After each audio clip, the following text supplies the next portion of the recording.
దేవాదేవుడు మన ఇద్దరికి చెప్తూ ఉన్నాడు. అదేంటంటే మన ఇద్దరం చిన్నపిల్లలుగా మారితే తప్ప పరలోక రాజ్యానికి వారసులం కాదు అని. అన్యులని కాదు, ఏ మతమని కాదు, కానీ దేవాదేవుడు అంటూ ఉన్నాడు ఈరోజు మనం నేర్చుకునే అంశాలు ఆల్రెడీ మీకు జ్ఞానస్నానం అంటే ఏంటి అని తెలుసు కదా, బప్తిజమం అంటే ఏంటి తెలుసు అని. ఇప్పుడు మీరు ఈ సండే పొందుకోబోయేది దివ్య సప్రసాదం. ఈ దివ్య సప్రసాదం కోసం మనకి 2 విషయాలు తెలియాలి. అంటే భద్రమైన అభ్యంగనం అంటాం, ఇది రెండవది. మూడవది దివ్య సప్రసాదం అంటే హోలీ కమ్యూనియన్. సో మొట్టమొదటిగా దివ్య సంస్కరణ అంటే సాక్రమెంట్ అంటే ఏంటి? మామూలుగా దేవాదేవుడు మనకి ఏం చెప్తున్నా అంటే కంటికి కనిపించే ఒక గుర్తు ద్వారా దేవుడి యొక్క అదృశ్యమై ఉన్న కృపను మనం పొందుకోవడం. ఫర్ ఎగ్జాంపుల్ జ్ఞానస్నానం మీకు ఇచ్చేటప్పుడు గురువులు ఆ యొక్క ప్రీస్ట్ వాటర్ని పోస్తారు కదా తల మీద. ఎస్, అది ఆ వాటర్ అనేది మనకు ఒక గుర్తు జ్ఞానస్నానానికి. కానీ అందులో అదృశ్యమై ఉన్నది ఏంటి అంటే దేవుడి కృప. ఫర్ ఎగ్జాంపుల్ ఇప్పుడు ఈ ప్రపంచం మొత్తము బ్రతకడానికి ఏం చేయట్లేదు, జస్ట్ శారీరకంగా బ్రతకడానికి తింటున్నాం. కానీ ఆధ్యాత్మికంగా బ్రతకడానికి, ఇంకా మనం సజీవ లెక్కల్లో ఉండడానికి ఏదో ఒక శక్తి కారణం. అదేంటంటే దేవుడి యొక్క కృప. కాబట్టి దేవుడి యొక్క కృప చొప్పునే మనం బ్రతుకుతున్నాం, లేదంటే భూకంపం వచ్చి వేయటోళ్ళం కదా. ఇప్పటికీ మనం బ్రతికే ఉన్నామంటే దేవుడి కృప. భూకంపం వచ్చినా, సునామీ వచ్చినా, కరోనా వైరస్ వచ్చినప్పుడు చాలామంది చనిపోయారు. కానీ మనం ఇంకా బ్రతికే ఉన్నామంటే జ్ఞానస్నానం పొందుకోవడానికి బ్రతికే ఉన్నాం మనం. ఎస్, దేవుని ఇంకా తెలుసుకోవడానికి మనం బ్రతికే ఉన్నాం, నిజమైన దేవుని తెలుసుకోవడానికి మనం బ్రతికే ఉన్నాం. కాబట్టి కంటికి కనిపించేది జ్ఞానస్నానంలో నీరు మనకి. కానీ మనకి ఏ కృప వస్తూ ఉందంటే దేవుడి బిడ్డగా మనం మారిపోతూ ఉన్నాం ఆ సమయంలో. ఇది జ్ఞానస్నానం అనమాట. ఓకేనా? ఇది ఆల్రెడీ మీకు తెలుసు. కాబట్టి ఈ జ్ఞానస్నానం అంటే ఏంటి కరెక్ట్గా చెప్పాలంటే ఇది పుట్టుకలో మనకున్న పాపాలను, ఫర్ ఎగ్జాంపుల్ బైబిల్లో ఆదికాండంలో మనం చూస్తే ఆదాము ఏవ వాళ్ళు పాపం చేశారు. అంటే పండు తినడం అని కాదు, కానీ దేవుడు చెయ్యి అని పని చేయకుండా చెయ్యొద్దు అన్న పని వాళ్ళు చేశారు. చేయడం ద్వారా, అవిధేయత ద్వారా వాళ్ళు పాపం కట్టుకున్నారు. ఆ పాపం ద్వారా ఏమొచ్చిందంటే ఈ లోకానికి పాపము ద్వారా మరణం అనే వేతనం వచ్చింది. ఇప్పుడు ఈ మరణాన్ని మనం తొలగించుకోవాలి, ఈ పాపాన్ని మనం కడిగేసుకోవాలి. అంటే దేవుడి బిడ్డగా మనము నూతనీకరించబడాలి. మనం దేవుడి బిడ్డలమే అందరం, ప్రపంచమంతా. కానీ ఆయన మనల్ని దేవుడి బిడ్డలుగా తీర్చిదిద్దుకున్నాడు. కానీ మనం ఏం కోల్పోయామంటే ఆనాడు ఆదాము ఏవ తప్పు చేయడం వల్ల దేవుడి కృపను కోల్పోయారు, దేవుడి యొక్క అనుగ్రహాన్ని కోల్పోయారు. చెప్పాలంటే దేవుడి సన్నిధి నుంచి దేవుడు గెంటేశాడా లేదా? ఆదికాండంలో ఏదైనా తోట నుంచి గెంటేశాడు. అంటే దేవుడి సన్నిధిని కోల్పోయారు, దేవుడి యొక్క ఆనందాన్ని కోల్పోయారు, దేవుడిచ్చిన శాంతి సమాధానాన్ని కోల్పోయారు. ఏ తారతమ్యం వాళ్ళిద్దరి మధ్యలో లేదు. ఇద్దరు భార్యాభర్తలు, పురుషుడు స్త్రీ అనే తారతమ్యం కూడా దేవుడు చెప్పలేదు అక్కడ. మీరిద్దరు ఒక్కరే, ఏకశరీరులే అన్నారు దేవుడు. మనము కూడా దేవుల్లో ఒక్కరమే. అందరం జ్ఞానస్నానం తీసుకోవడం ద్వారా మన పుట్టుకలో ఒరిజినల్ సిన్ ఏదైతే ఆదాము ఏవ వల్ల వచ్చిందో ఆ పాపం తొలగించబడుతుంది. ఒక గురువు నీటి ద్వారా మనకి పితాపుత్ర పరిశుద్ధాత్మ నామంలో జ్ఞానస్నానం ఇవ్వడం ద్వారా ఈ యొక్క కృప, దేవుడి బిడ్డగా మనం మారిపోతున్నాం. ఇది ఒక కొత్త ఆధ్యాత్మికమైన జీవితానికి ప్రారంభం. ప్రపంచంలో అందరూ జీవిస్తున్నారు, కానీ క్రైస్తవులుగా మనం ఎప్పుడైతే జ్ఞానస్నానం పొందుకుంటామో వారికి మనకున్నంత ఉన్న వ్యత్యాసం ఏంటంటే వారందరూ అంటారు అందరూ దేవుళ్ళు ఉన్నారు, ఎవరో ఒక దేవుళ్ళే అంటారు. అందరూ దేవుళ్ళే అండి, అందరినీ నమ్మొచ్చు అంటారు వాళ్ళు. కానీ మనం అలా అనం. యేసయ్య మాత్రమే దేవుడు, ఆయన నామములోనే రక్షణ. అందుకే యేసు ప్రభుల వారిలో ఉన్న పిత సర్వేశ్వరుడు, పుత్ర యొక్క పరిశుద్ధాత్మ సర్వేశ్వరుడు యొక్క నామములో మేము జ్ఞానస్నానం తీసుకోవడం ద్వారా మేము ఆధ్యాత్మికంగా మరలా పుడుతున్నాం. అందుకే ఎక్కడైతే ఏదేను తోటలో ఆ యొక్క ఆదాము ఏవ పాపము ద్వారా దేవుడి కృపను కోల్పోయారో మనము దేవుడిచ్చే గ్రేస్, ఈ కృప, జ్ఞానస్నానం అనే గొప్ప సంస్కారం ద్వారా దేవుడి యొక్క కృపను మరలా పొందుకుంటున్నాం మనం. అంటే పునర్జీవాన్ని మనం పొందుకుంటూ ఉన్నాం అన్నమాట. ఇది మొట్టమొదటిది మీరు మొన్న పొందుకున్నారు కదా మీ ఫ్యామిలీ అంతా అక్క, అది జ్ఞానస్నానం అనమాట. ఎస్, ఇందులో 2 పద్ధతులు ఉన్నాయి, 2 ఉన్నాయి. అదేంటంటే పద్ధతి ఏంటంటే తలపై నీరు పోస్తారు గురువులు, లేదంటే నీటిలో ముంచడం ద్వారా. పితా పుత్ర పవిత్రాత్మ నామంలో నేను నీకు జ్ఞానస్నానం ఇచ్చుచున్నాను అని గురువు అంటారు, ప్రార్థన చేస్తారు మన మీద. ఇది చేసేసారు ఫాదర్. సో దీని ద్వారా మనకి ప్రభావం ఏంటి, రిజల్ట్ ఏమొచ్చిందంటే మనము అదే క్షణములో ఆ ముద్రని మనం గైకొనడం ద్వారా, పితాపుత్ర పరిశుద్ధాత్మ నామములో అనే ముద్రను గైకొనడం ద్వారా మన ఆత్మకి పునర్జన్మని దేవదేవుడు ఇచ్చాడు. ఆమేన్ హల్లెలూయా. ఎందుకంటే వాళ్ళు ఆది కాండంలో సాతాను ఆత్మకి లోబడ్డారు దేవుడికి అవిధేయత చూపించి. కానీ మనం ఏం చేస్తున్నామంటే జ్ఞానస్నానం పొందుకోవడం ద్వారా, ప్రభువా నీవు నా యజమానుడవు, ఈ ఆత్మకి, నాలో ఉన్న ఆత్మకి ఊపిరి పోసింది నీవు ప్రభువా అని మనము దేవుడి దగ్గరికి వచ్చి మొరపెట్టుకుంటూ నమ్ముతూ విశ్వసిస్తూ దేవుళ్ళో ఐక్యమవుతున్నాము. ఇది మొట్టమొదటి సంస్కరణమా జ్ఞానస్నానం. ఇది మనం లైఫ్ లాంగ్ చనిపోయేంత వరకు కూడా మన పిల్లలకి, లేదంటే మన పిల్లలకి, మనమరాలకి మనం చెప్పగలగాలి. అప్పటి వరకు కూడా మనం గుర్తుపెట్టుకోగలగాలన్నమాట. ఇది ఒకటి, మొట్టమొదటి అయిపోయింది. ఇప్పుడు మీరు సండే రోజున పొందుకోబోయేది దివ్య సప్రసాదం. ఈ దివ్య సప్రసాదంలోనే ఇంకొకటి ఏంటి అంటే రెండవది ఏంటంటే ధృవీకరణ అంటారు, అంటే భద్రమైన అభ్యంగనం. ఇది మనం నేర్చుకుందాం. భద్రమైన అభ్యంగనం అనేది ఏంటి అని అంటే, ఇప్పుడు మనం ఆల్రెడీ జ్ఞానస్నానం పొందుకున్నాము, దేవుడి బిడ్డగా మారిపోయాం, అవునా? దీని ద్వారా మొట్టమొదటి మెట్టు మనం ఎక్కేసాం జ్ఞానస్నానం ద్వారా. ఇప్పుడు 2వ మెట్టును ఎక్కుతున్నాం. అదేంటి అనంటే ఈ బప్తిస్మ సమయంలో, ఈ జ్ఞానస్నానం సమయంలో మనం పొందిన దేవుడి కృప ఉంది కదా, అది ఇంకా బలపరుస్తూ ఉన్నాడు దేవుడు. ఎలా? విశ్వాసి అని మనకు ఒక పేరు. ఎప్పుడు జ్ఞానస్నానం పొందగానే మనల్ని ఏమంటారంటే కథోలిక శ్రీసభలో మనం విశ్వాసులం. మనకి దేవుడు ఒక్కడే అని తెలుసు. ఇప్పుడు యేసయ్య నామంలోనే రక్షణ ఉందని తెలుసు. అందుకే యేసుప్రభువు వారి యొక్క పితాపుత్ర పరిశుద్ధాత్మ నామంలో మనం జ్ఞానస్నానం పొందుకున్నాము. పరలోక రాజ్యం అనే మార్గం అనేది ఒకటి ఉంది, అది యేసుప్రభువు వారు మాత్రమే. ఈ లోకంలో బ్రతకడానికి కాదు, నేను పరలోక రాజ్యం వెళ్ళడానికి జ్ఞానస్నానం పొందుకున్నాను. దీన్ని బలపరుస్తూ 2వది ఏం చేస్తుందంటే ధృవీకరణ, అంటే బలపరచడం అని అర్థం. ఒక విశ్వాసికి అదే. ఇప్పుడు ఫర్ ఎగ్జాంపుల్ ఒక చిన్న బాబు ఒక పాప ఉంటారు, మనకి మనవరాలు అంటే పిల్లలు పుట్టిన వాళ్ళు ఉంటారు కదా. ఇప్పుడు వాళ్ళు అదే స్టేజ్లో ఉండరుగా, పాలు తాగుతారు, అన్నం తింటారు, మళ్ళీ కొంచెం గట్టి ఫుడ్ తింటారు, దాని తర్వాత ఎదుగుతుంటారు. ఒక పరిణతి అనేది ఉంటుంది వాళ్ళ జీవితంలో. మన జీవితంలో కూడా ఇప్పుడు మన ఇద్దరం ఒకవేళ జ్ఞానస్నానం నిన్ననో మొన్ననో పొందుకుంటే చిన్నపిల్లలం ఇప్పుడు. కానీ ఎప్పుడైతే పాలు తాగి అయిపోతున్న సమయంలో మనం ఇప్పుడు ఈ యొక్క ధృవీకరణ, భద్రమైన అభ్యంగనం పొందుతున్నామో, అప్పుడు మనకి దేవుడు ఏమిస్తున్నాడంటే విశ్వాసపాత్రులుగా దేవుడు మనల్ని బలపరచడానికి పరిశుద్ధాత్మ శక్తిని ఇస్తూ ఉన్నాడు. ఆమేన్ హల్లెలూయా. పరిశుద్ధాత్మ శక్తి అంటే ఏంటంటే ఇది ఒక అతీతమైన శక్తి. ఒక అన్యురాలు నిన్న నాకు ఫోన్ చేసి అంటూ ఉంది, నేను క్యాథలిక్నే కానీ నేను పెళ్లి చేసుకోవడం వల్ల నా హస్బెండ్ హైందోడు కాబట్టి నేనేదో ఒక స్టడీ చేస్తున్నాను, నేను బీటెక్ చదువుకున్నాను, ఇంజనీరింగ్ చేశాను, కానీ నేను 40 దేవుళ్ళు ఉన్నారని నమ్ముతూ నేను ఒక స్టడీ చేస్తున్నాను అని చెప్పిందమ్మ. నేను అన్నాను, ఆమె అంటుంది నేను అన్నాను, అమ్మ రక్షణ ఎవరి పేరులో నాకు చెప్పు అని అంటే ఆమె చెప్పట్లేదు.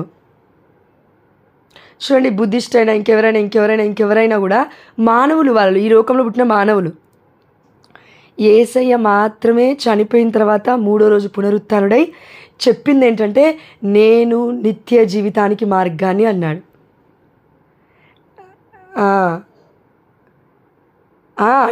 అడిగాను చాలాసేపు మాట్లాడాను, గంటంబావ మాట్లాడాను. దాని తర్వాత తను కొంచెం రియలైజ్ అయింది, మళ్ళీ మన ప్రేయర్ కాల్లో జాయిన్ అయింది. తప్పకుండా అక్కడ నేను ప్రేయర్లో జాయిన్ అవుతాను. అంటే ఏంటంటే ఆమెకి జ్ఞానస్నానం యొక్క, అంటే మనం అందరం కూడా కథోలికులమైనప్పటికీ కూడా, క్రీస్తు బిడ్డలు అయినప్పటికీ కూడా అన్నీ పొందుకుంటాం అక్క. కానీ మెల్లమెల్లగా అన్నీ మర్చిపోతూ ఉంటాం. అది మర్చిపోకుండా మనం ఏం చేయాలంటే ప్రతిసారి మనం ధ్యానించుకోవాలి. నేను ఏం పొందుకున్నాను, ఆ యొక్క భద్రమైన అభ్యంగనం ద్వారా నేను ఏం పొందుకుంటున్నాను, పరిశుద్ధాత్మ శక్తిని మనం పొందుకుంటున్నాము. ఆ బిడ్డ నన్ను అడిగింది ఏమంటే, మనలో ఏదో ఒక శక్తి ఉందండి, అందుకే అది మనకు అర్థం కావాలి. అందుకే నేను స్టడీ చేస్తున్నా అని అంటే నేను అన్నాను, నన్ను అడిగక్క నేను చెప్తా స్టడీ ఏంటో, పరిశుద్ధాత్మ అని చెప్పాను నేను.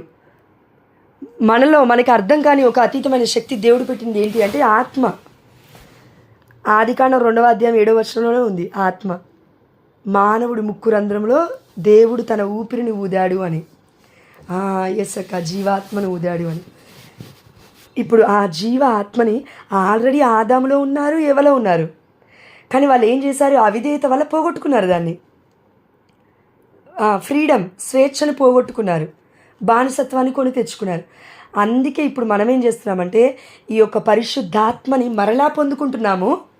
బలపరచడానికి దేవాదేవుడు మనకు ఒక ఆయుధాన్ని ఇస్తూ ఉన్నాడు ఈ ప్రపంచంలో. ఎందుకంటే ఈ లోకంలో మనం బ్రతుకుతూ పరలోకం వైపు చూడాలంటే చాలా కష్టమైన పని అక్క. అలాంటప్పుడు ఏమవుతుందంటే మనకి పరిశుద్ధాత్మ దేవుడు గుర్తు చేస్తూ ఉంటాడు. మనస్సాక్షి అంటాం కరెక్ట్గా చెప్పాలంటే. ఇదిగో ఇది తప్పు, ఇది చేయకు, ఇదిగో ఇది కరెక్ట్, ఇది చెయ్యి, ఇదిగో దేవుడు చెప్తున్నాడు వెళ్ళు ప్రార్థన చేసుకో. ఇలాంటివన్నీ మనకి ఈ యొక్క ధృవీకరణ అంటే ఈ యొక్క అభ్యంగనం, భద్రమైన అభ్యంగనం ద్వారా దేవదేవుడు పరిశుద్ధాత్మను నిండుగా మనకి ఇస్తూ ఉన్నాడు. పరిశుద్ధాత్మ వచ్చాడంటే ఊరికే కూర్చుంటాడంటే కూర్చోడు. పరిశుద్ధాత్మ ఫలములతో నింపుతుంటాడు, పరిశుద్ధాత్మ వరములతో నింపుతుంటాడు. అది మనం డీటెయిల్గా తర్వాత తెలుసుకుందాం, మళ్ళీ నాకు ఛాన్స్ ఇస్తే. ఓకేనా సార్ వాళ్ళు. ఇది రెండవది. ఓకేనా, ఎస్ మా. ఇది రెండవది, పరిశుద్ధాత్మ శక్తిని మనం పొందుకున్నాము.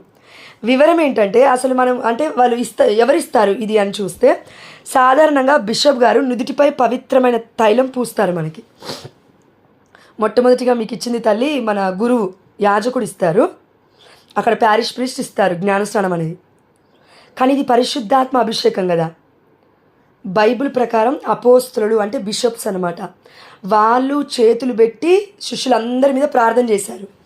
సేమ్ అదేవిధంగా బిషప్ మన ఫోర్ హెడ్ మన తల మీద చేయబెట్టి ప్రార్థిస్తూ, అదేవిధంగా నుదుటి మీద పితాపుత్ర పవిత్రాత్మ అని గుర్తు వేస్తూ అవునమ్మా క్రిస్మ తైలముతో వారు మన మీద చేతులు పెట్టి ప్రార్థించినప్పుడు పరిశుద్ధాత్మ దేవుడు దిగి వస్తాడు గొప్పగా. ఆమేన్, హల్లెలూయా.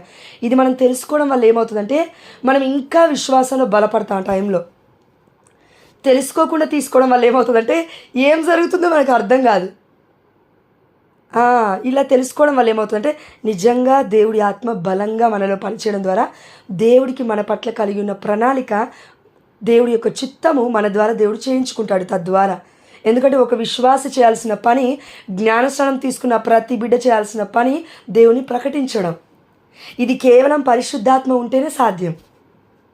అందుకే మనకి ఈ యొక్క ధృవీకరణ, ఈ యొక్క భద్రమైన అభ్యంగనం ద్వారా, ఈ సంస్కారం ద్వారా పరిశుద్ధాత్మ ఫలములతో, పరిశుద్ధాత్మ వరములతో దేవాతి దేవుడు ఒక గురువు ఆ యొక్క బిషప్ మన ఫోర్ హెడ్ మీద చేతులు పెట్టి ప్రార్థించడం ద్వారా ఇది జరుగుతుంది మా. ఈ సంస్కరణ ఒక వ్యక్తిని అంటే మనకి ఇచ్చిన తర్వాత మనల్ని దేవుడికి ఇంకా అతి దగ్గరగా చేస్తూ ఉంది.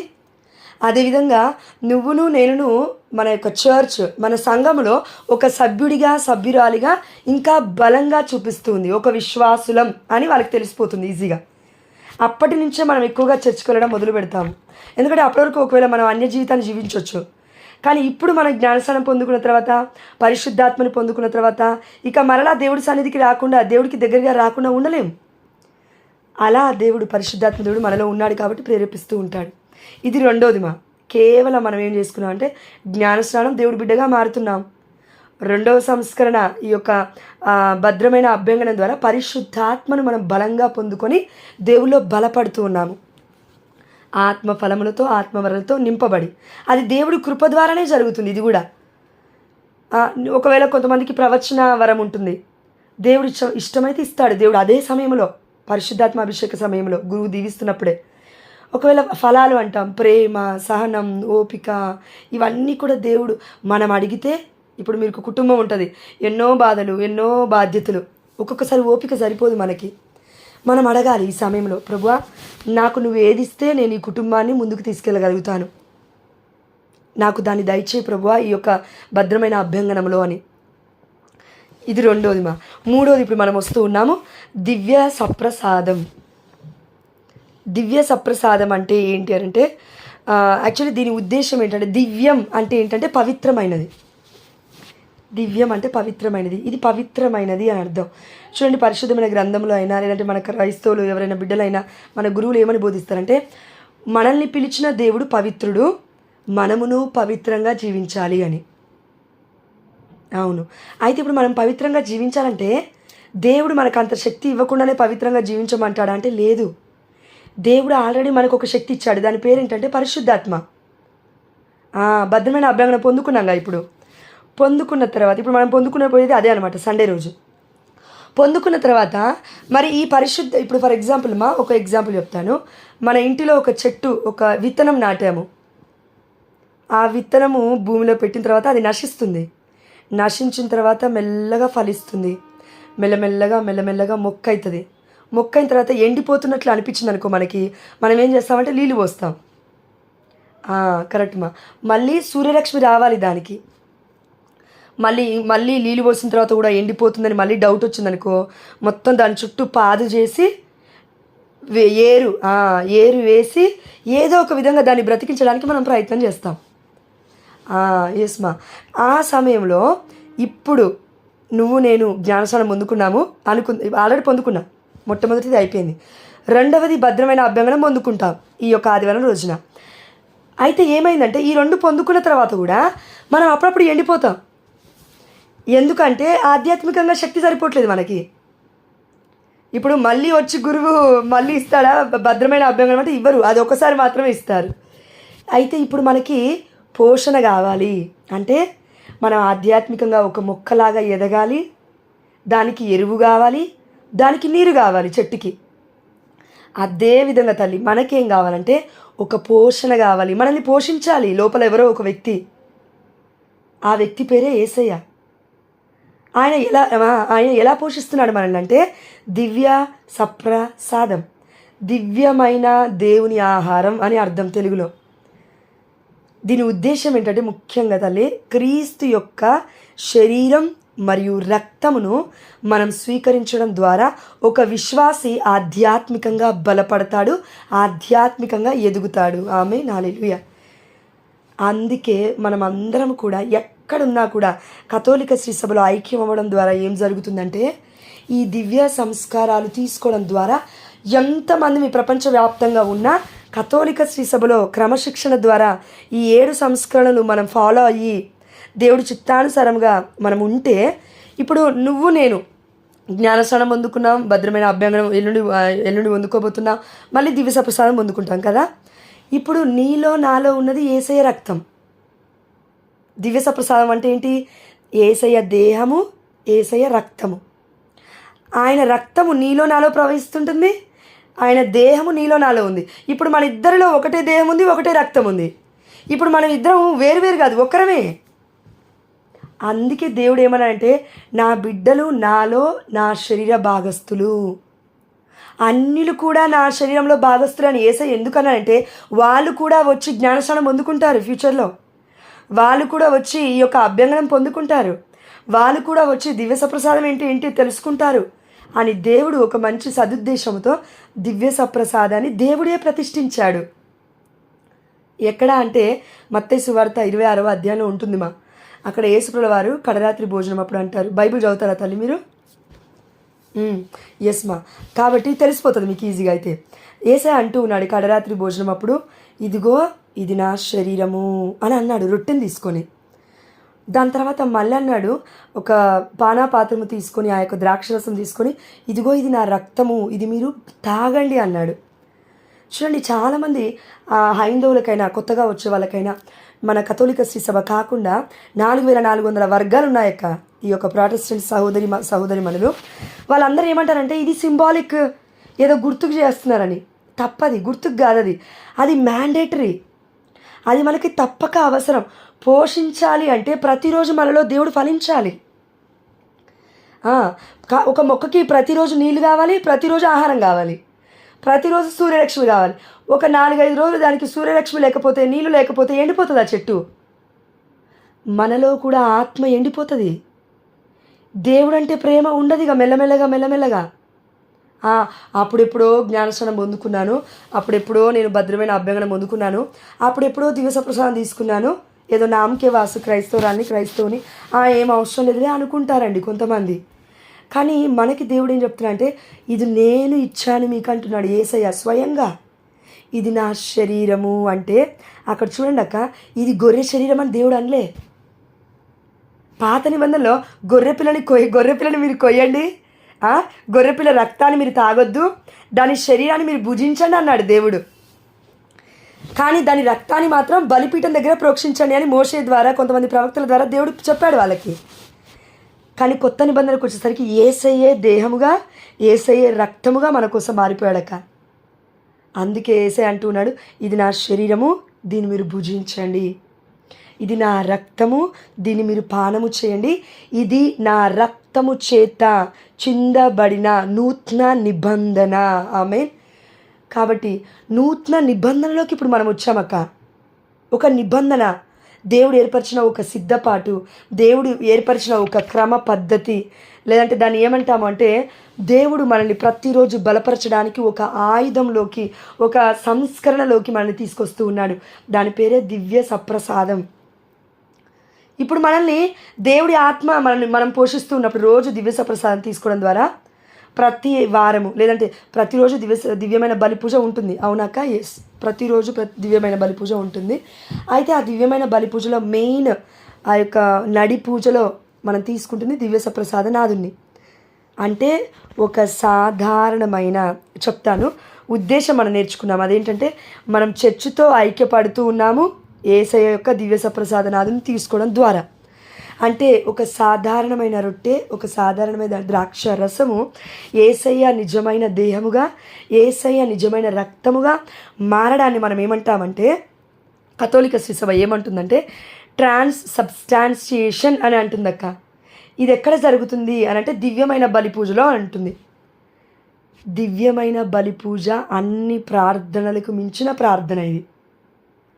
ఒక పునీతుడు అన్నాడంట, holy eucharistic as a king of all the sacraments. అంటే తెలుగులో ఏమంటామంటే ఇది ప్రార్థనలకి రారాజు దివ్యమైన బలి పూజ. ఆ మధ్యలో జరుగుతున్న దివ్య సప్రసాద నాదుని మనం పొందుకుంటుంటే ఇప్పుడు మనం రాజులమా కాదా? రాజులమే.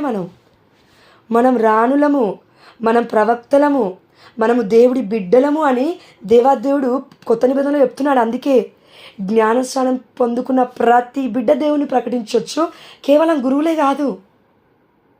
కానీ గురువు చేసేది ఒకటి మాత్రం మనం చేయలేదు. అదేంటి అంటే ఈ 7 దివ్య సంస్కరణలు వారి చేతుల ద్వారా మనం పొందుకుంటాము. ఇది మనం చేయలేము.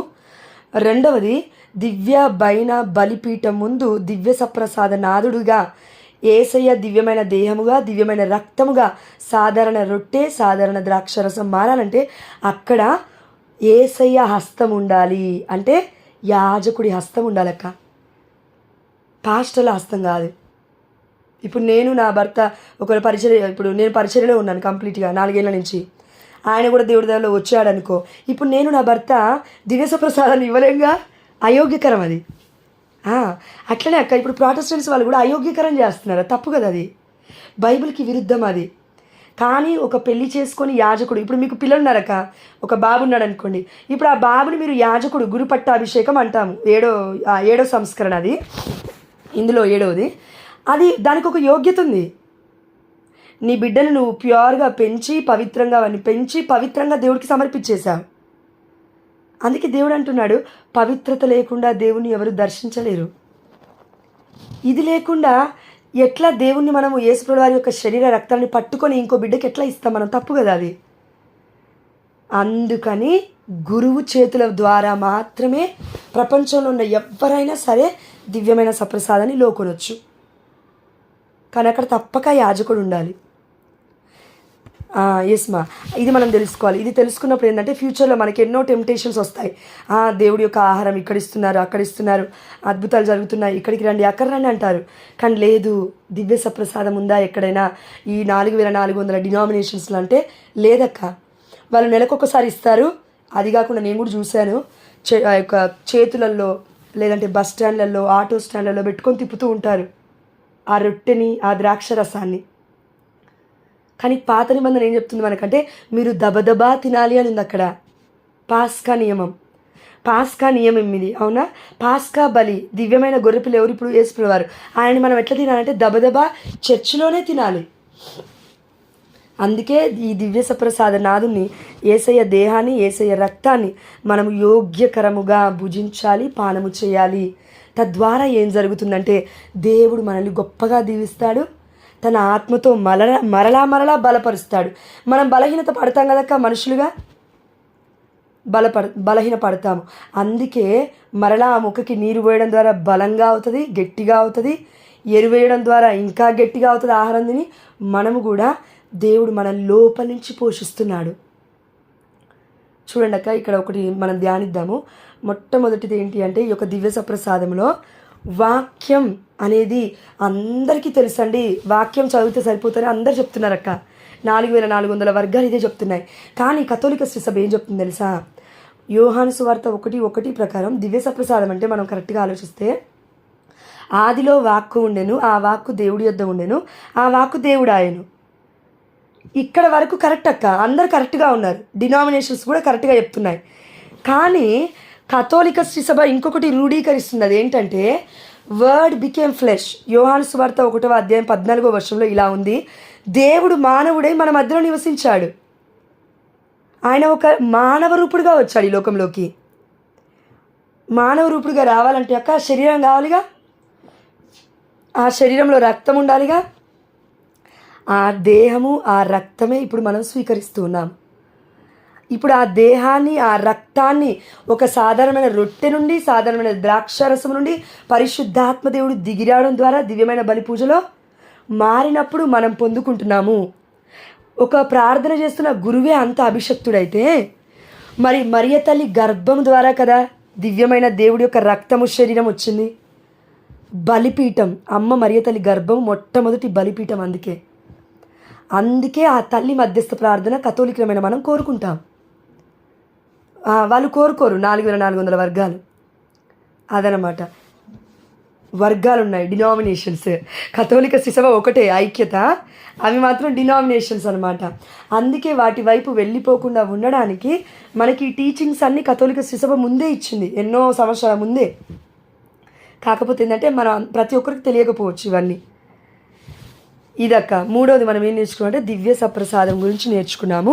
ఇది ఏం చేస్తుంది అని ఆలోచిస్తే, ఇది ఆరాధనలో అంటే దివ్యమైన బలి పూజలో ప్రధానమైనది. దీనిని ప్రతి వారం లేదా ప్రతిరోజు మనం జరుపుకుంటాము. కన్నతల్లి కథోలిక శ్రీసభలో స్వీకరిస్తాం మనం. నన్ను అడిగితే ప్రతిరోజు దివ్యమైన బలి పూజకు వెళ్ళడం చాలా మంచిది. పొందుకున్న తర్వాత కనీసం, ఒకవేళ లేదు జాబ్ ఉంది బిజీగా ఉన్నామంటే కనీసం వారంలో 3 సార్లు ప్రయత్నం చేయాలమ్మా. ఎందుకంటే మన ఆత్మకి ఆహారం కావాలి కాబట్టి. ఎస్, గ్రేట్గా, గొప్ప విషయం. ప్రభావం ఏంటి దీని ద్వారా మనకి ఏమొస్తుంది ఎఫెక్ట్ అంటే, క్రీస్తుతో దివ్య సప్రసాదాన్ని మనం పొందుకోవడం ద్వారా క్రీస్తుతో మన సంబంధాన్ని ఇంకా బలపరుస్తుంది. క్రీస్తులో మనం మమేకం అవుతున్నాం, ఐక్యమైపోతున్నాం కంప్లీట్గా. అంటే యేసయ్య రక్తము మన రక్తంలోకి వస్తుంది, యేసయ్య దేహం మన దేహంలోకి వస్తుంది. అందుకే పునీత పౌలు గారు ఇలా అంటున్నారక్క మనకి కొత్త నిబంధనలో, ఇక జీవించినది నేను కాదు, క్రీస్తు నా యందు జీవించుచున్నాడు. చూడండి ఎందుకన్నాడు ఆ మాట అంటే, ఇంకా ఆయన లేడు ఆయనలో, ఇక క్రీస్తు శరీరము క్రీస్తు రక్తమే ఉంది ఇంకా తనలో. అదేవిధంగా మనలో కూడా యేసయ్య అలా ఇమిడిపోతూ ఉన్నాడు. కాబట్టి చివరిగా ఒక అంశం ధ్యానించుకుందాం మనం. అదేంటంటే యోహాను సువార్త 6వ అధ్యాయంలో 27వ వచనం ఇలా ఉందక్క: అశాశ్వతమైన భోజనమునకై మనం శ్రమింపవలదు, నిత్య జీవమును చేకూర్చు శాశ్వత భోజనమునకై మనము శ్రమించాలి. అశాశ్వతమైన భోజనం, ఎస్ అక్క. అశాశ్వతమైన భోజనం అంటే ఫర్ ఎగ్జాంపుల్ ఈ లోకంలో ఒక తల్లిగా, ఒక భర్తగా, భార్య భర్తలుగా పిల్లలకి భోజనం అందించడానికి వాళ్ళు కూడా తినడానికి జాబులు చేస్తున్నారు, అవునా కాదా? ఎస్, జాబులు చేస్తారు. ఇంకా కొంతమంది అయితే శాలరీ జీతం సరిపోతుందని ఓటీటీలు కూడా ఎత్తుంటారు. కానీ మనకి శారీరకంగా బ్రతికించడానికి, ఈ ఆహారం కోసం బిడ్డల్ని బ్రతికించడానికే మనం ఇంత కష్టపడుతున్నాం కదా, ఇంత శ్రమిస్తున్నాం కదా. మరి నిత్య జీవితాన్ని చేరుస్తుంది కదా దేవుడి యొక్క ఆహారం, మన ఆత్మని కాపాడుతుంది కదా అది. మరి మన ఆత్మ కోసం మనం ఎంత ఆలోచిస్తున్నాము అని ఆ దేవాదేవుడు మనల్ని ప్రశ్నిస్తూనే, నిత్య జీవితం మీరు పొందుకోవాలంటే మనుష్య కుమారుడు దానిని మీకు ప్రసాదించును అంటే, మనుష్య కుమారుడు అంటే యేసుప్రభుల వారు మనకి అనుగ్రహించారు. అదేంటి అంటే తన యొక్క దివ్యమైన శరీరాన్ని, రక్తాన్ని. ఇది మనం శ్రమించలేదు అక్క. కరెక్ట్ చెప్పాలంటే మనం ఏం కష్టం కూడా వాడలేదు. మనం యేసయ్య కంటే ముందు పుట్టి జాబ్ కూడా మనం ఏం చేయలేదు. అమ్మ మరియతల్లి కంటే ముందు వచ్చి అమ్మ మరియతల్లి బలపడాలి, మా అందరికి ఇవ్వాలి, మరియతల్లి తన గర్భం నుంచి యేసుప్రభుని ఇవ్వాలని మనం ఏం ప్రార్థన కూడా చేయలేదు. మనం అసలు ఏమీ చేయకుండానే యేసయ్య ఉచితంగా ఇస్తున్నాడు. అందుకే ఈ యొక్క కృపా వరాలు ఇవన్నీ, ఈ దివ్య సంస్కారాన్ని మనం అంటూ ఉన్నాము. ఉచితంగా దేవదేవుడు మనకి ఇచ్చేశాడు. గ్రేస్, కృప అంటాము, దేవుడి యొక్క దయ. కాబట్టి మనం అందరం కూడా మనం చేయాల్సింది, చనిపోయేంత వరకు కూడా మనం చేయాల్సింది ఏంటంటే, ఈ లోకము దాని వ్యామోహము గతిస్తుంది, కానీ ఆత్మ మాత్రమే నశించదు. ఆత్మని మనం ఎట్లా పోషించుకుంటాము? మనకి పోషణ ఏంటి అని అంటే దివ్య సప్రసాదం. మరలా ఈ లోకంలో జీవిస్తున్న మనందరికీ కూడా ఆత్మలో ఉన్న వాళ్ళకి మరి శరీరకరంగా ఎన్నో బాధలు ఉంటాయి, ఎన్నో బలహీనతలు ఉన్నాయి. వాటిని కూడా అధిగమించడానికి ఈ ఆత్మలో దేవుడు ఉన్నాడు కాబట్టి మనకి శారీరకంగా కూడా శక్తినిస్తాడు దేవుడు, శారీరకంగా స్వస్థతనిస్తాడు. అందుకే 1 కొరింథీ 11వ అధ్యాయం అనుకుంటా అక్కడ ఉంటుంది, యేసయ్య యొక్క దివ్యమైన శరీర రక్తాలను అయోగ్యకరంగా భుజించువాడు, పానము చేయువాడు రోగగ్రస్తుడు అవుతాడు అని ఉంటుంది అక్క అక్కడ. ఎస్, కరెక్ట్ అక్క, బాగా చెప్పారు. అక్కడ అలా ఉంటుంది నిజంగా. కాబట్టి మనం అందరం కూడా ఇప్పుడు పొందుకుంటున్న వాళ్ళం, పొందుకోబోతున్న వాళ్ళం, మన పిల్లలు కానీ ఇంకా తరతరాలు కానీ వాళ్ళకి ఇవన్నీ మనం బోధించగలగాలి. మనం విన్నదాన్ని మనం బోధిస్తూ వాళ్ళని ఇంకా సత్యంలో నడిపిస్తే. అందుకే దేవాదేవుడు ఒకటే మాట అంటున్నాడు, దివ్య సప్రసాదం అంటే ఒకటే అక్క. సింపుల్గా బైబిల్లో ఉందా అంటే ఎస్, డైరెక్ట్గా ఉంది. యోహాను సువార్త 6వ అధ్యాయము 35వ వచనంలో అందుకు యేసు ఇలా అంటూ ఉన్నాడు, నేనే జీవాహారమును.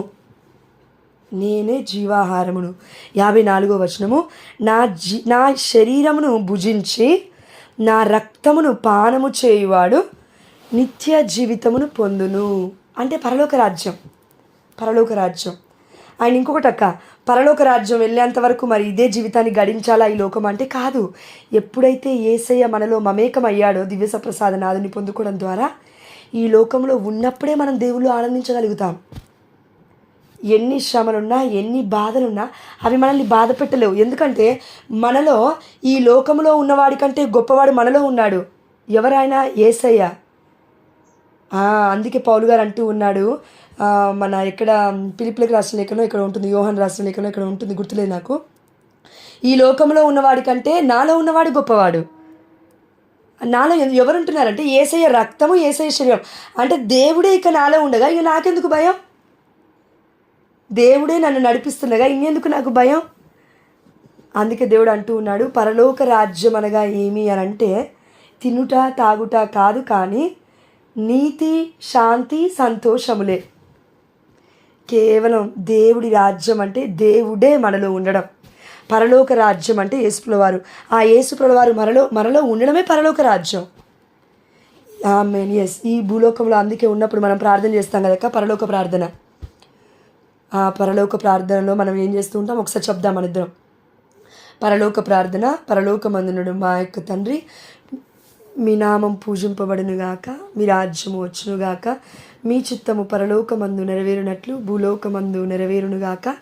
నానాటికి కావలసిన మా అన్నము మాకు నేటికివ్వండి. మా యొద్ద అప్పబడిన వారిని మేము మన్నించినట్లు మా తప్పులను మీరు మన్నించండి. మమ్ము శోధన యందు ప్రవేశింపనివ్వక కీడులో నుండి మమ్ము రక్షించండి. ఆమేన్. చూడక ఈ ప్రార్థనలో ఉన్న గొప్పతనం ఏంటంటే, పరలోక రాజ్యంలోని చిత్తము జరిగినట్లు ఈ భూలోకంలో జరుగునుగాక. ఇది ఒకటి. ఎస్, దేవుడు మనల్ని ఆనందంగా ఉండమని చెప్తాడు ఎప్పుడు కూడా, బైబిల్లో బ్రతకమని చెప్పాడు. అందుకే దేవుడు తనకు తానుగా మనల్ని మనకి ఇచ్చేశాడు. ఆయనే మనలో ఉన్నాడు ఇప్పుడు ఇక.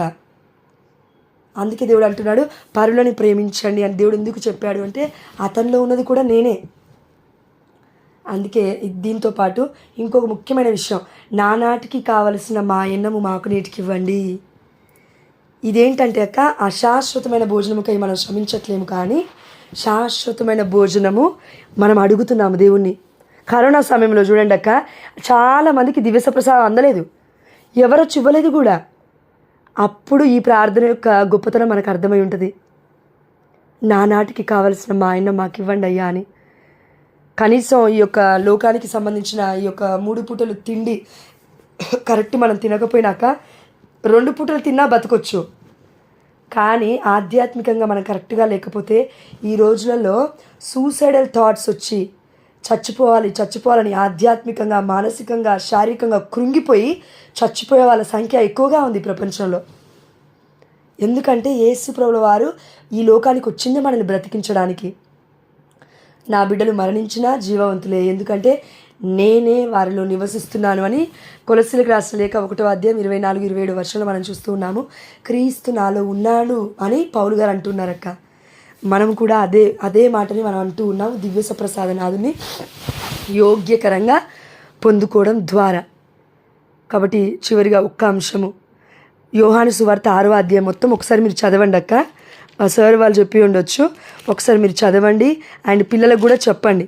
చెప్పిన తర్వాత వాళ్ళకు ఒకటే చెప్పండి, అదేంటంటే యేసయ్య అంటూ ఉన్నాడు నేనే జీవాహారముని అని. మనము లైఫ్ లాంగ్ అంటే మనం జీవితాంతం దేవుడి యొక్క ఆనందంలో బ్రతకాలంటే, స్వస్థత కలిగి జీవించాలి అంటే, ఈ లోకంలో ఉన్న డాక్టర్ల మీద అంత ఆధారపడతాం కదా మనము. కానీ ఈ లోకంలో ఉన్న డాక్టర్లకే దేవుడు పరమ వైద్యుడు. ఎస్ అక్క, గ్లోరీ టు గాడ్, బాగా చెప్పారు. అందుకే సొలొమోను జ్ఞాన గ్రంథం 16వ అధ్యాయం 12వ వర్షం ఇలా ఉందక్క, మూలికలు కానీ మందుకట్టులు కానీ వారి జబ్బును నయము చేయలేదు. ప్రపంచంలో ఎంతోమంది రోగస్తులు ఉన్నారు. కొన్ని జబ్బులకి మందులు కూడా కనిపెట్టలేదు ఇప్పటివరకు డాక్టర్లు. కనిపెట్టినా ఎంత మటుకు చేస్తారో వాళ్ళు అంత మటుకే చేస్తారు, కంప్లీట్గా కూడా వాళ్ళు క్యూర్ చేయలేరు. కానీ దేవుడు అంటూ ఉన్నాడు మనతో ఈ వాక్యంలో, ప్రభు ఎల్లరి వ్యాధిని నయము చేయు, నీ వాక్కే వారికి ఆరోగ్యము దయచేసెను. ఆమేన్, హల్లెలూయా.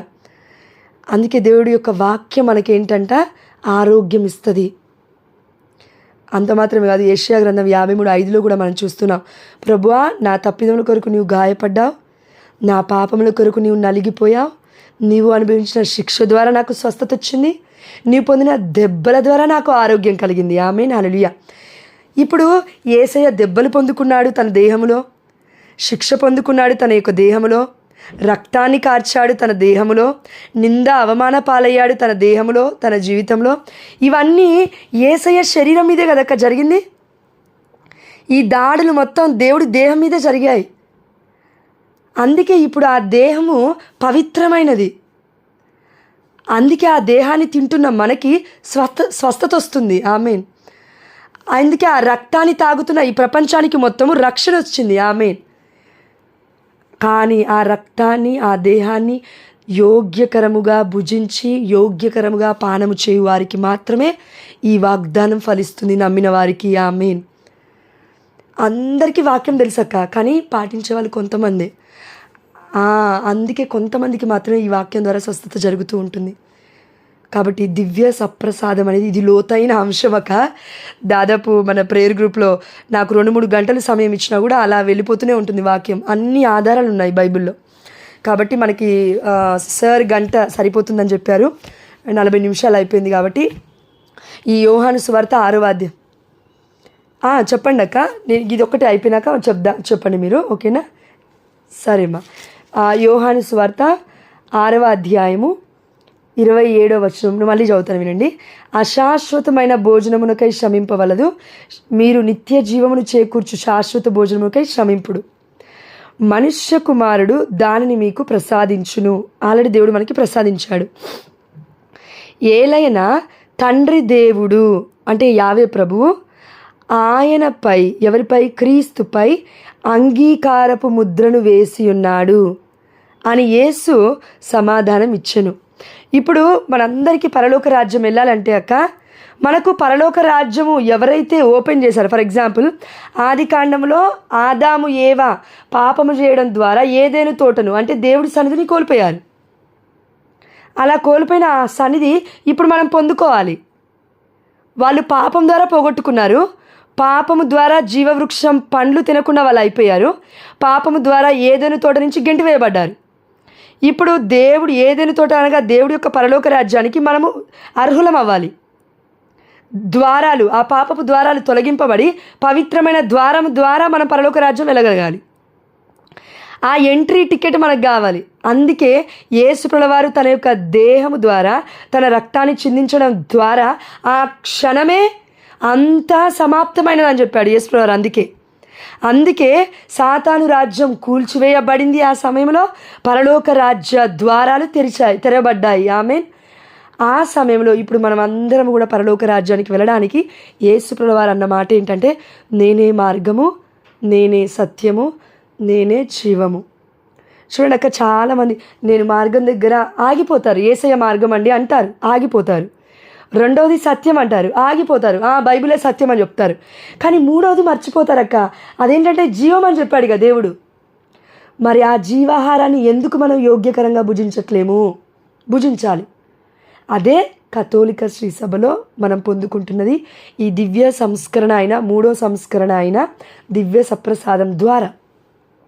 మనం నేర్చుకుంది మూడు అంశాలక్క. మొట్టమొదటి జ్ఞానస్నానం, రెండవది భద్రమైన అభ్యంగనం ద్వారా పరిశుద్ధాత్మని పొందుకోవడం ద్వారా బలపడుతూ దేవుడితో ఆ యొక్క కథోలిక శ్రీ సభలో ఐక్యమవుతూ సభ్యుడిగా మనం ఉంటూ చర్చితో అంటుకట్టబడి జీవిస్తూ మనం కూడా సభ్యులమే అని చెప్తూ పవిత్రాత్మ వరములతో, పవిత్రాత్మ ఫలములతో మనం నింపబడుతున్నాము. దివ్యమైన సప్రసాదం ద్వారా మనము కేవలం ఒక మనిషిగా కాదు, కానీ దేవుడి యొక్క ముఖ పోలికలలో ఆది కాండము ఆదాము ఏవ కోల్పోయారు కదా, దేవుడి యొక్క ముఖ పోలికను కోల్పోయారు పాపము ద్వారా. యేసయ్య మనల్ని తన యొక్క ముఖ పోలికలలో చేసుకున్నాడు. దేవుడి ముఖ పోలికలలో ఇమేజ్ అండ్ లైక్నెస్లో దేవుడు మనల్ని చేసుకున్నాడు. ఇప్పుడు ఆ యొక్క ఇమేజ్ని, ఆ యొక్క లైక్నెస్ని మనం పాపం ద్వారా పోగొట్టుకున్నాం. ఇప్పుడు మరలా దేవుడి రూపంలోకి మనం రావాలి కదా. అందుకే దేవుడు అనబడుతున్న యావే ప్రభు యొక్క ఏకైక కుమారుడు, మనుష్య కుమారుడు యొక్క దివ్యమైన దేహము, రక్తము మనలో ఉన్నప్పుడు యేసయ్యలాగా మనం మారుతున్నాం కదా. ఎస్, అందుకే మనం యేసుప్రభుల వారికి స్నేహితులం, బానిసలం కాదు. తండ్రి దేవుడికి మనం దత్తపుత్రులం. ఎస్, అందుకే ఇప్పుడు మనం ఎవరం అంటే క్రీస్తుమే. ఇప్పుడు మనం క్రీస్తే మనలో ఉన్నాడు. అందుకే దేవుడు అంటూ ఉన్నాడు 54వ వచనంలో, నా శరీరమును భుజించి నా రక్తమును పానము చేయువాడు నిత్య జీవితం పొందును, నేను అంతిమ దినమున వానిని లేపుదును. ఆమేన్, హల్లెలూయా. ఇదక్క మనకు కావాల్సింది ఆధారం ఇది. ఎవరు పరలోక రాజ్యానికి వెళ్తారు అంటే జీవాహారాన్ని నిజంగా భుజించి పానము చేయువాడు మాత్రమే పరలోక రాజ్యానికి వెళ్తాడు. అంత మాత్రమే కాదు, ఈ లోకంలో ఉన్నప్పుడు పరలోకమైన ఆనందాన్ని ఎవరు పొందుకుంటారు అంటే జీసస్ ఎవరిలో అయితే ఉంటారో వారు మాత్రమే. ఇంకొక ప్రశ్న మన ఇద్దరికి కూడా దేవాదేవుడు చెప్తూ ఉన్నాడు, ప్రతిరోజు దేవుళ్ళు ఆనందించాలి అంటే, ఫర్ ఎగ్జాంపుల్ ప్రతిరోజు మనం పాపం చేస్తాం కదక్క, మరి ప్రతిరోజు దివ్య ప్రసాదం తీసుకుంటే మనకే మంచిదిగా. అందుకే ప్రతిరోజు మనము ఆ యొక్క అపరిశుద్ధాత్మలో చచ్చిపోయి సాతాను ఆత్మని త్రోసిపుచ్చుకొని పరిశుద్ధాత్మలో మనం జీవించాలి అంటే, దేవుడి ఆత్మలో మనం మరలా పుట్టాలి అంటే మనకేమి కావాలి అంటే దివ్య సప్రసాదం. అందుకే దివ్యమైన బలి పూజలో నడి పూజకి ముందు మనము పాప క్షమాపణ అనే పాట ద్వారా చిన్న పాపాలు మన్నింపబడి దివ్య సప్రసాదనాదుని మనం తీసుకుంటాం. ఇవి ఇప్పటివరకు మనం నేర్చుకుందాక 3 దివ్య సంస్కారాలు. ఓకేనా? ఇంకా 4 ఉన్నాయి, అవి దేవుడు ఫ్యూచర్లో మనకి ఈ సమయం ఇస్తే మనం నేర్చుకుందాం. కానీ చివరిగా ఒకటి దివ్య సప్రసాదం అనేది ఏంటంటే పోషణ. ఇది మనల్ని ఆధ్యాత్మికంగా పోషిస్తుంది, శారీరకంగా పోషిస్తుంది. అంతేకాదు నిరంతరం మనకు ఇది ఆధ్యాత్మికమైన శక్తిని ఇస్తుంది. ఆమేన్, హల్లెలూయా. ఈ దివ్య సప్రసాదం అనేది మనము ఎందుకు తీసుకోవాలని అడుగుతారు అక్క కొంతమంది. మన ఆత్మకు ఆధ్యాత్మిక ఆహారముగా ఉండడానికి, యేసయ్య మనలో నిత్యము నివసించడానికి, మరియు మనం ఎల్లవేళలా యేసయ్య మరణాన్ని మననం చేసుకోవడానికి దివ్య సప్రసాదనాలు మనలో కొలువు ఉండాలి. గుర్తు చేయాలి మనకి ఎప్పుడు. ఇది ఒకటి. రెండవది, మనము ఎలా స్వీకరించాలి? దివ్య సప్రసాదాన్ని స్వీకరించే ముందు ఆత్మ మరియు శరీరముతో పాటు మనం సిద్ధపడాలి. ఎలా అంటే 1 గంట ముందు మనం ఏం తీసుకోకూడదు. దివ్యమైన బలి పూజకు వెళ్ళే ముందు నీళ్ళు తప్ప, మంచినీళ్ళు తప్ప. ఆత్మ సిద్ధపాటు ఏంటంటే ఆత్మలో పాపం లేకుండా మనం చూసుకోవాలి. యేసయ్య ఎక్కడుంటున్నారు అనంటే మన ప్రపంచం మొత్తము కథోలిక సభలోనే యేసుప్రభువు వారు ఉంటున్నారని చెప్పొచ్చు అక్క. డినామినేషన్స్ వర్గాలలో ఉన్నారని కాదు. ఎందుకు చెప్తున్నానంటే యేసుక్రీస్తు దేవాలయము పీఠం మీద ఉన్న దివ్య మందసం మీరు చూసుంటారు, అవునా? అక్కడ యేసయ్య దివ్య దేహాన్ని పెడుతూ ఉంటారు, అప్పాలు పెడతారు కదా అక్కడ. అది కేవలం అప్పమే, కానీ అక్కడ పెట్టడం ద్వారా అదొక టెబర్నకల్. రాత్రింబగళ్ళు అక్కడ యేసుప్రభువు వారు ఆ యొక్క దివ్య మందసంలో ఉండి మన ప్రార్థనలు ఆలకిస్తూనే ఉన్నారు. కానీ ఇప్పుడు మనం దివ్య సప్రసాదం తీసుకోవడం ద్వారా ఏమవుతుందని తెలుసా? దివ్య మందసముగా మనం మారుతున్నాము. ఆమేన్, హల్లెలూయా. ఆ దివ్య మందసం ఎవరు మొట్టమొదటిగా ఈ ప్రపంచంలో అంటే మరియ తల్లి. ఆ యేసయ్యని కన్నది, ఆ గర్భం నుంచి రక్తము మాంసము ముద్దగా ఆ తల్లి గర్భంలో ఏర్పడ్డాయి. దాని తర్వాత ఆ రక్తాన్ని, ఆ యొక్క శరీరాన్ని, ఆ దేహాన్ని ఇప్పుడు మనం తీసుకుంటున్నాం. ఇప్పుడు మనలోకి వస్తున్నాడు దేవుడు, కాబట్టి మనం దివ్యమైన మందసముగా మారిపోతూ ఉన్నాము. అందుకే మనమందరము పిలువబడ్డ వాళ్ళందరము కూడా దేవుడు మనం పవిత్రంగా జీవించడానికే మనల్ని పిలుచుకున్నాడు. నేను పవిత్రుణ్ణి, మీరును పవిత్రులై జీవించండి అమ్మా, జీవించండి అయ్యా అని ఆ దేవదేవుడు అందుకే మనతో చెప్తూ ఉన్నాడక్క అనేక మంది గురువుల ద్వారా.